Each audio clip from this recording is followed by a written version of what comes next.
Assalamualaikum Besem Hamasya. Saudara-saudara yang dikasihi Tuhan, senang sekali bisa bertemu dengan saudara pada minggu ini untuk kita bersama-sama belajar merenungkan kebenaran firman Tuhan dengan sukacita. Doa saya untuk saudara-saudara di rumah agar saudara-saudara tetap sehat dan saudara-saudara hidup dalam kelimpahan kasih karunia dari Tuhan.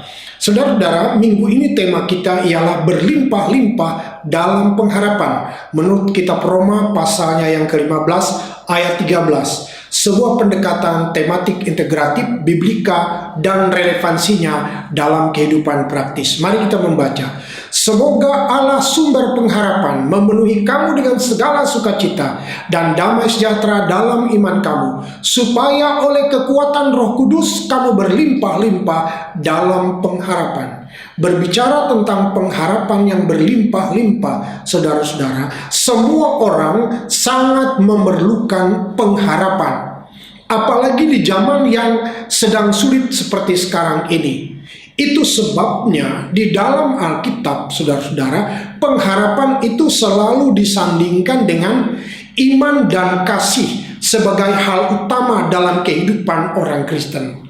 Yang oleh para teolog, iman, harap, dan kasih ini disebut kebajikan teologis, yaitu kebajikan tertinggi yang harus dicapai dan dipupuk dalam kehidupan orang-orang percaya. Kebajikan teologis ini, iman, harap, dan kasih ini mengatasi kebajikan utama seperti kesabaran, keadilan, keberanian, dan penguasaan diri. Jadi kalau kita berbicara tentang pengharapan, maka ini adalah kebajikan yang mulia dan sangat penting. Kita akan mulai dengan 3 pertanyaan tentang pengharapan ini. Pertanyaan pertama, bagaimanakah kita bisa berlimpah-limpah dalam pengharapan di tengah-tengah zaman yang sulit ini? Rasul Paulus dalam bacaan kita tadi jelas mengatakan bahwa berlimpah-limpah dalam pengharapan. Rasul Paulus memberikan alasan yang lain di dalam Roma pasal yang keempat ayat yang ke-18 bahwa Abraham untuk mendapatkan anak, ia tidak melihat satu keadaan yang dapat membuat ia bisa berharap. Dari segi umur sudah tua, dari segi kekuatan sudah tidak mungkin lagi. Tetapi Roma 4 ayat 18 mengatakan seperti ini.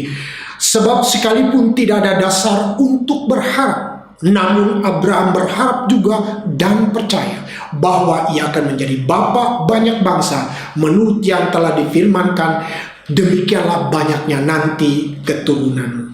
Pertanyaan yang kedua tentang berlimpah-limpah dalam pengharapan. Bagaimana persisnya proses kesulitan besar itu justru menjadi lahan yang subur bagi tumbuhnya pengharapan Kristen itu.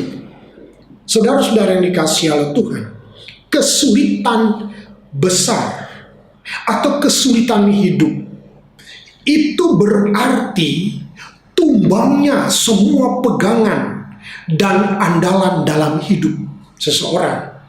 Dan ini akan memaksa akar-akar hidup seseorang itu masuk dalam mencari sumber pengharapan yang sejati dan terpercaya, yaitu Allah sendiri sebagai sumber pengharapan. Nah, oleh alasan inilah mengapa jemaat yang berada di sarang aniaya, dalam hal ini Roma, surat Paulus kepada jemaat Roma, tumbuh dan berlimpah-limpah dalam pengharapan.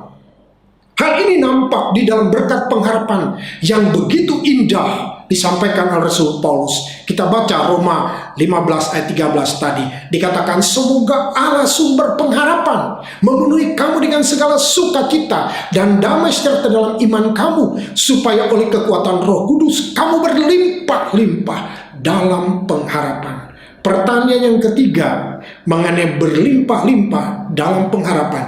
Apakah pengharapan itu sama seperti pikiran positif, berpikir secara positif, atau punya optimisme, atau percaya diri? Apakah sama? Saudara-saudara, esensi pengharapan itu berbeda dengan berpikir positif, yang merupakan salah satu cara terapi atau proses sistematis dalam psikologi untuk menangkal pikiran negatif dan berpikir pesimis. Jadi berpikir positif itu semacam sugesti untuk orang agar orang menangkal pikiran-pikiran yang negatif. Sementara pengharapan adalah kebajikan ilahi yang di dalam teologi dan filsafat Kristen ini adalah kualitas karakter yang dikaitkan dengan keselamatan dan dihasilkan dari anugerah, kasih karunia dan rahmat Allah, yang mana kasih karunia ini menerangi akal budi manusia itu. Bagi para pemikir sekuler di dunia kuno dalam bacaan kita, mereka tidak melihat pengharapan itu sebagai kebajikan, tetapi hanyalah angan-angan sewaktu-waktu dan bukan sebuah kepastian etis dan kebajikan teologis. Masalah lainnya, mereka melihat bahwa mereka tidak mengenal rahmat dan anugerah Allah, sehingga ketika ekspektasi tidak sesuai dengan realitas, mereka putus asa dan beralih kepada harapan yang palsu. Rasul Paulus memberikan gambaran yang sangat tepat mengenai orang-orang yang menyembah berhala atau ateis, bahwa mereka tidak punya pengharapan. Dalam Efesus 2 ayat 12, 1 Tesalonika 4 ayat yang ke-13, alasan yang paling hakiki menurut Rasul Paulus ialah mereka hidup tanpa Tuhan. Mari kita baca Efesus 2 ayat 12, bahwa waktu itu kamu tanpa Kristus, tidak termasuk kewargaan Israel, tidak mendapat bagian dalam ketentuan yang dijanjikan, tanpa pengharapan dan tanpa Allah di dalam dunia. Ini yang dikatakan Paulus kepada jemaat Efesus. Lalu ia berkata kepada jemaat di Tesalonika, selanjutnya kami tidak mau, 1 Tesalonika 4 ayat 13, selanjutnya kami tidak mau, saudara-saudara, bahwa kamu tidak mengetahui tentang mereka yang meninggal, supaya kamu jangan berduka cita seperti orang lain yang tidak mempunyai pengharapan. Jadi ketika orang di luar Kristus meninggal, tidak ada pengharapan. Tetapi bagi orang-orang percaya di dalam Kristus, mereka itu mempunyai pengharapan akan hidup yang kekal dan keselamatan, kepastian keselamatan. Harapan demikian bukanlah tergantung pada tabiat seseorang, juga bukan disebabkan oleh keadaan-keadaan yang menguntungkan, atau juga kemungkinan-kemungkinan manusiawi lainnya. Harapan itu, saudara, tidak tergantung pada apa yang dimiliki oleh seseorang, juga tidak pada apa yang dapat diperbuat dirinya. Demikian juga, saudara-saudara, tidak pada apa yang dibuat oleh orang lain padanya. Contoh sudah kita lihat di dalam Roma pasal 4 ayat 18 tadi tentang Abraham. Bagaimana tidak ada dasar dalam situasi dan keadaan Abraham yang bisa membenarkan harapannya bahwa Sarah akan melahirkan seorang anak. Tetapi ia percaya kepada Tuhan dan ia berharap juga. Mari kita masuk kepada pengharapan yang alkitabiah. Kita akan lihat bagaimanakah kata Alkitab tentang pengharapan yang alkitabiah itu, dan bagaimana agar kita betul-betul tumbuh di dalam pengharapan ini supaya kita kuat di dalam kekuatan kuasa Allah. Harapan alkitabiah, saudara, itu tidak terlepas dari iman kepada Allah Tritunggal. Berdasarkan apa yang telah Allah perbuat pada waktu lampau, terutama di dalam persiapan untuk kedatangan Kristus, dan berdasarkan apa yang telah dan sedang Allah perbuat di dalam Kristus melalui kuasa Roh Kudus. Maka sebab itu, walaupun saudara-saudara orang Kristen belum melihat, mereka berani mengharapkan berkat-berkat pada masa yang akan datang oleh karena iman pada Allah Tritunggal. Kita bandingkan dengan 2 Korintus 1 ayat 10. Dari kematian yang begitu ngeri, ia telah dan akan menyelamatkan kami. Kepadanya kami menaruh pengharapan kami bahwa ia akan menyelamatkan kami lagi. Paulus bersaksi tentang bagaimana pengalamannya oleh karena ikut Kristus, bahwa ia telah menghadapi penganiayaan, menghadapi berbagai macam unsur yang mendatangkan kematian. Bagaimana ia menghadapi tantangan pergumulan yang begitu hebat, penderitaan yang begitu hebat oleh karena Kristus. Dia berkata, dari kematian yang begitu ngeri, ia telah dan akan, kepadanya kami menaruh pengharapan bahwa ia akan menyelamatkan kami. Jadi pengharapan Alkitabiah, saudara, di dalam Kristus, sekalipun mereka tidak melihat, tetapi mereka percaya bahwa Allah akan, seperti yang telah ia perbuat dalam hidupnya. Harapan Kristen, saudara-saudara, akan makin bertumbuh bila kita mempelajari perbuatan-perbuatan tangan Tuhan yang ajaib, seperti kesaksian Alkitab. Mari kita baca Roma 12 ayat 12, Roma 15 ayat yang ke-14. Dikatakan seperti ini, bersukacitalah dalam pengharapan, sabarlah dalam kesesakan, bertekunlah di dalam doa. Kenapa bersukacita di dalam pengharapan? Oleh karena apa? Karena kita tak melihat, seperti kata Paulus itu, telah melihat bagaimana perbuatan-perbuatan tangan Tuhan yang ajaib itu. Dalam teks Alkitab dikatakan di situ, TLPD, Kairontes, rejoicing in hope. Saudara-saudara, itu berarti bahwa segala sesuatu yang telah dikerjakan oleh Allah di dalam Kristus Yesus yang telah mati, dikuburkan dan bangkit dari antara orang mati itu, itulah dasar pengharapan yang teguh bagi kita. Roma 15 ayat 4 berkata, sebab segala sesuatu yang ditulis dahulu telah ditulis untuk menjadi pelajaran bagi kita, supaya kita teguh berdiri, teguh berpegang pada pengharapan oleh ketekunan dan penghiburan dari kitab suci. Ketika kita membaca Alkitab, ketika kita merenungkan perbuatan-perbuatan Allah yang ajaib melalui sentuhan Roh Kudus dalam pengalaman kita, maka kita akan makin bertumbuh di dalam pengharapan, karena kitab suci mengatakan, Alkitab mengatakan, firman Allah mengatakan bahwa pengharapan kita adalah pengharapan yang pasti. Kristus di dalam orang percaya itu adalah pengharapan akan kemuliaan di masa yang akan datang. Kolose 1 ayat 27 mengatakan, kepada mereka Allah mau memberitahukan betapa kaya mulianya rahasia itu di antara bangsa-bangsa lain, yaitu Kristus di tengah-tengah kamu, Kristus yang adalah pengharapan akan kemuliaan.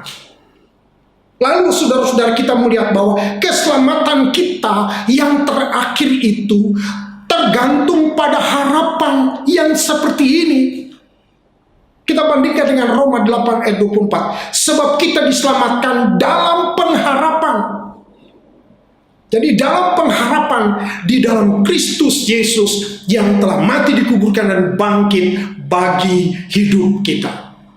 Dan harapan akan keselamatan ini, saudara-saudara, merupakan topi baja, suatu bagian yang paling penting dari pakaian besi untuk berperang melawan kuasa jahat.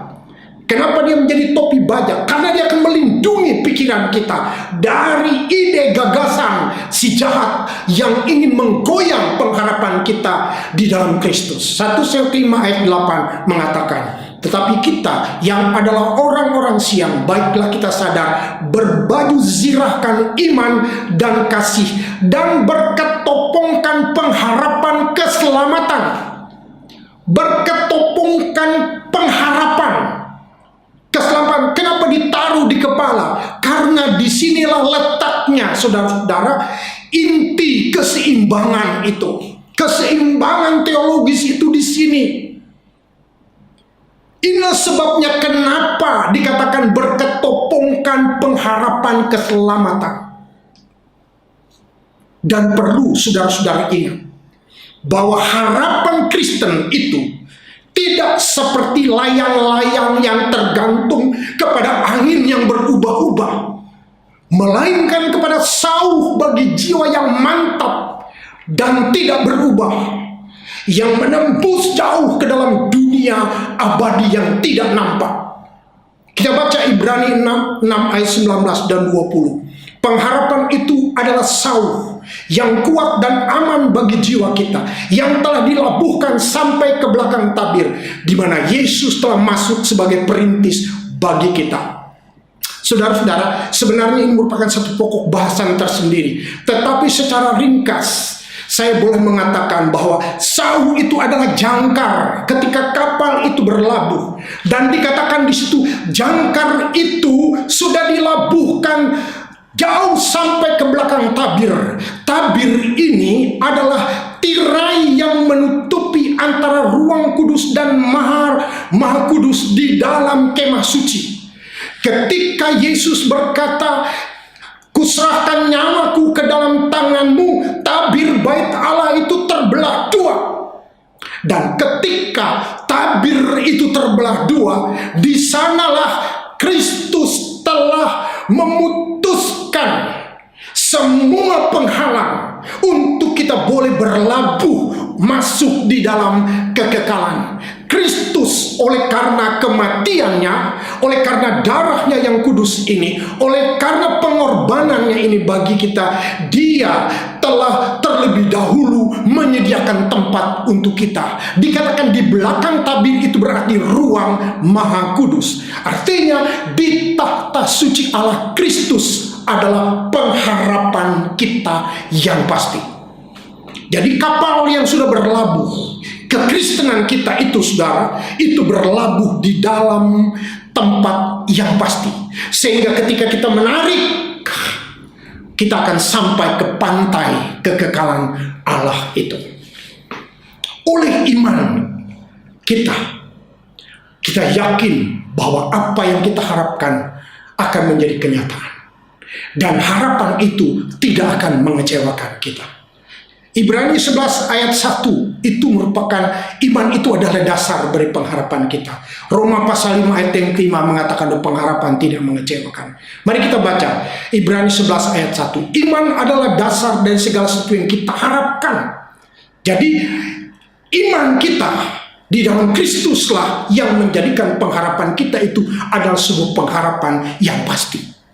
Roma pasal yang kelima ayat kelima berkata, dan pengharapan tidak mengecewakan, karena kasih Allah telah dicurahkan di dalam hati kita oleh Roh Kudus yang telah dikaruniakan kepada kita. Dan pengharapan tidak mengecewakan. Kenapa? Karena pengharapan di dalam Kristus ini, saudara, adalah sebuah pengharapan yang penuh dengan kepastian. Sebab apa? Sebab kasih Allah melalui Kristus yang telah menebus kita dari segala dosa, pelanggaran kita. Dialah yang telah membebaskan kita. Oleh karena iman di dalam Kristus ini, maka pengharapan kita akan hidup yang kekal, pengharapan kita akan keselamatan itu tidak mengecewakan. Sekalipun keadaan situasi yang ada itu tidak sama, ekspektasi dan realitas seringkali berbeda, tetapi itu tidak mengubah fakta bahwa hidup kita di dalam Kristus adalah hidup yang memiliki kepastian, karena hidup yang kekal itu adalah pemberian Allah, karunia Allah di dalam Kristus oleh iman kita kepadanya. Iman Kristen, saudara-saudara, pada hakikatnya adalah iman dan pengharapan di dalam Allah yang membangkitkan Kristus dari antara orang mati. Ini juga menjadi dasar bagi kita. 1 Petrus 1 ayat 21 mengatakan, oleh Dia kamu percaya kepada Allah yang telah membangkitkan Dia dari antara orang mati dan yang telah memuliakannya, sehingga imanmu dan pengharapanmu tertuju kepada Allah. Jadi Allah yang kita kenal di dalam Kristus, yang kepadanya kita menaruh kepercayaan kita, itu disebut Allah sumber pengharapan kita. Iya, ini yang dapat mengisi hidup kita, orang-orang percaya, dengan kesukaan, dengan sejahtera, dengan damai, dan memampukan kita memiliki harapan yang berlimpah-limpah, seperti di dalam Roma 15 ayatnya yang ke-13 bacaan kita di awal tadi. Saudara-saudara tahu, oleh kuasa kebangkitan ini, orang-orang Kristen diselamatkan dari keadaan yang buruk, yaitu dari harapan di dalam Kristus yang terbatas di dunia ini saja, kepada harapan di dalam Yesus Kristus di masa kini, masa datang, dan selama-lamanya. Mari kita membaca 1 Korintus 15 ayat 19. Jikalau kita hanya dalam hidup ini saja menaruh pengharapan kepada Kristus, maka kita adalah orang-orang yang paling malang dari segala manusia. Artinya gini, kalau Kristus tidak dibangkitkan, sia-sia iman kita. Tidak ada gunanya kita berharap. Kita adalah orang-orang yang malang. Artinya Kristus sama saja dengan yang lain mati kalau ia tidak bangkit. Tetapi justru kuasa kebangkitannya lah itu yang memberikan kita pengharapan. Dalam 1 Timotius pasalnya yang ke-1 dikatakan, dari Paulus rasul Kristus Yesus menurut perintah Allah juru selamat kita, dan Kristus Yesus dasar pengharapan kita. Jadi kebangkitan Kristus yang mengalahkan maut dan mengalahkan kutuk, mengalahkan hukuman, itu yang menjadi dasar pengharapan kita. Oleh sebab itu, panggilan kita untuk menjadi murid Kristus, menjadi jemaat Kristus, menjadi gerejanya Kristus, itu mengandung harapan agar pada akhirnya kita dapat turut mengambil bagian dalam kemuliaan Kristus. Efesus 1 ayat 18. Dan supaya ia menjadikan mata hatimu terang, agar kamu dapat mengerti pengharapan apakah yang terkandung dalam panggilannya, betapa kayanya kemuliaan bagian yang ditentukan bagi orang-orang kudus. Jadi panggilan kita menjadi gerejanya Kristus, panggilan kita menjadi jemaatnya, menjadi muridnya, itu adalah sebuah panggilan untuk turut mengambil bagian di dalam kemuliaan Kristus yang telah dibangkitkan itu. Harapan kita itu, saudara-saudara, itu tersedia di surga dan akan dinyatakan pada waktu yang akan datang. Dikatakan di dalam Alkitab, Kolose 1 ayat 5 berkata, dan karena pengharapan yang disediakan bagi kamu di surga, tentang pengharapan itu telah lebih dahulu kamu dengar dalam firman kebenaran, yaitu Injil. 1 Petrus 1 ayat 13 berkata, sebab itu siapkanlah akal budi, waspadalah dan letakkanlah pengharapanmu seluruhnya atas kasih karunia Allah yang dianugerahkan kepadamu pada waktu penyataan Yesus Kristus Tuhan kita. Jadi pada waktunya akan dinyatakan. Nah sekarang, mari kita akan lihat relevansinya, saudara-saudara, relevansinya bagi kita dalam kehidupan praktis pada masa kini. Dengan adanya harapan yang berlimpah-limpah itu, maka kita tidak mungkin terpaku pada kehidupan yang sifatnya fana ini. Dengan adanya harapan yang berlimpah-limpah, kita tidak hanya terpaku pada kesukaan yang fana ini. Ibrani 13 ayat 14 berkata begini, sebab di sini kita tidak mempunyai tempat tinggal yang tetap, kita mencari kota yang akan datang. Karena kita punya pengharapan yang berlimpah-limpah, berlimpah-limpah dalam pengharapan, maka kita tidak hanya terpaku pada kesukaan yang fana yang sekarang ini. Karena di sini kita tidak punya tempat tinggal, berlimpah-limpah dalam harapan itu bagi kita ialah memacu kita untuk menuju kekudusan hidup. 1 Yohanes 3 ayatnya yang ketiga berkata, setiap orang yang menaruh pengharapan itu kepadanya menyucikan diri sama seperti dia adalah suci. Dan oleh sebab berlimpah-limpahnya harapan, maka hal itu akan menyanggupkan kita, saudara-saudara, untuk bersukacita dalam penderitaan. Hal ini dapat kita lihat dari betapa seringnya harapan dalam perjanjian baru itu dihubungkan dengan kesabaran dan keteguhan. Seperti yang tadi kita baca dalam Roma 12 ayatnya yang ke-12. Itu juga kita bisa baca dalam 1 Tesalonika 1 ayat yang ketiga berkata seperti ini. Sebab kami selalu mengingat pekerjaan imanmu, usaha kasihmu, dan ketekunan pengharapanmu kepada Tuhan kita Yesus Kristus di hadapan Allah dan Bapa kita. Saudara-saudara, dalam Roma 5 ayatnya yang keempat dikatakan, dan ketekunan menimbulkan tahan uji, dan tahan uji menimbulkan pengharapan. Ayat 5, dan pengharapan tidak mengecewakan. Inilah sebabnya saudara-saudara, kita kuat di dalam kekuatan kuasa Tuhan, karena kita mempunyai sebuah pengharapan yang pasti. Dalam kehidupan praktis, betapa seringnya harapan itu disebut terkait dengan iman. Itu terkait dengan iman.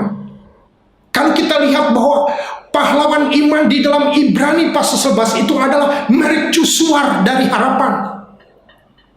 Oleh karena bagaimana iman mereka kepada Allah itu yang memberikan kepada kita harapan. Kita telah melihat peristiwa pada masa lampau, lalu kita bisa memandang pada masa kini dan melihat pada masa depan. Dengan melihat iman para pahlawan iman di dalam Ibrani pasal 11 ini menjadi sebuah mercusuar supaya kita tidak terantuk kepada batu karang, supaya kita sampai kepada tempat tujuan di mana jangkar itu sudah dilabuhkan di balik tabir, dikatakan di dalam Alkitab.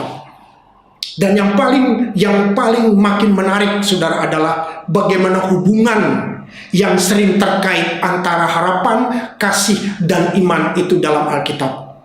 Bagaimana kombinasi ketiga unsur iman, pengharapan, dan kasih ini dicatat dalam 1 Korintus pasal 13 ayat 13, 1 Tesalonika 1 ayat 3, 5 ayat 8, Galatia 5 ayat 5, 6, Galatia 6, 10 sampai 12, 1 Petrus 1 ayat 21 dan sampai 22. Kita baca 1 Tesalonika 1 ayatnya yang ketiga. Sebab kami selalu mengingat pekerjaan imanmu. Disebutkan iman, usaha kasihmu yang kedua, dan ketekunan pengharapanmu kepada Tuhan kita Yesus di hadapan Allah dan Bapa kita. Imanmu, kasihmu, pengharapanmu. Bagaimana pengharapan di situ, saudara-saudara, itu selalu dikombinasikan dengan kasih dan iman. Kita baca 1 13 ayat 13. Demikianlah ketiga hal ini, yaitu iman, pengharapan, dan kasih. Dan yang paling besar di antaranya ialah kasih. Artinya begini, berlimpah-limpah dalam pengharapan itu, saudara, tidak mungkin terpisah dari hidup oleh iman dan kasih. Harapan tidak bisa ada tanpa iman. Dan kasih tidak dapat dipraktekkan tanpa harapan. Ketiga hal inilah yang tetap tinggal sebagai harta kekal. Dan ketiganya, saudara-saudara, bersama-sama mencirikan pola hidup orang Kristen yang berlimpah-limpah dalam pengharapan. Doa saya untuk saudara-saudara hari ini adalah, saudara-saudara, ini yang menjadi doa saya untuk saudara.